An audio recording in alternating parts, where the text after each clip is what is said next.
This is about Blackjack Ketchum. We thought, surely there was a legend to go with Blackjack Street. There really wasn't, but we made one up anyway. Actually, this is a true story, but somewhat. Blackjack Ketchum was born just plain mean. His mama said his soul was as dark as could be. He'd pull the wings off a butterfly just to laugh and watch it die. And even though he was young and green, he left home and hit the road at 14. This kid became an outlaw who robbed trains and banks. With his brand of meanness, he moved right up through the ranks. Shoot first, ask questions later was the motto of this traitor. Victims left alive to their mighty God gave thanks. Because sometimes, just to scare 'em, Blackjack would fire blanks. But then he crossed a sheriff who didn't take kindly to old Jack shooting up his town and looking for safes to crack. Truth was, Sheriff Jake was holding a grudge, and on his opinions he would not budge. So the writing was on the wall for the outlaw called Blackjack, because Sheriff Jake was next to none when it came to following track. One day, this sheriff caught a thief stealing a lady's purse. But what really did him in was spewing out a curse. He knew he'd gone too far and should have stayed in the bar, for she was the parson's wife and read him chapter and verse. But in jail, the thief had a thought to keep things from getting worse. Sheriff Jake was quite surprised at information the sneak thief had, and a deal was made with the outlaw most folks thought was real bad.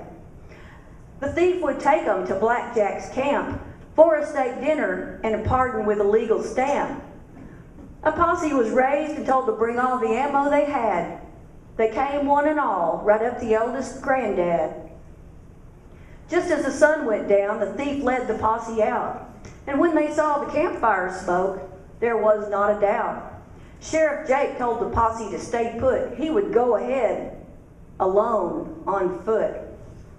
Avoiding dry grass and branches scattered about, he quietly moved in just like an Indian scout. Earlier that day, in a conversation over a juicy steak, an important bit of information was told to Sheriff Jake.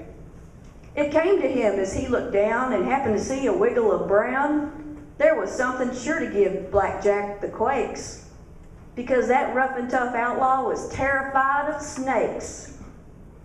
As quick as lightning, Jake grabbed the wedge-shaped head of a scary critter most folks would rather see dead. Grasping the tail quieted down the rattle, Sheriff Jake gripped the snake, ready to do battle. He carefully moved forward through the brush, and over the whole darn area there came a hush. Getting up real close, Jake let loose the rattler's tail. In the firelight, he could see the men's faces go pale.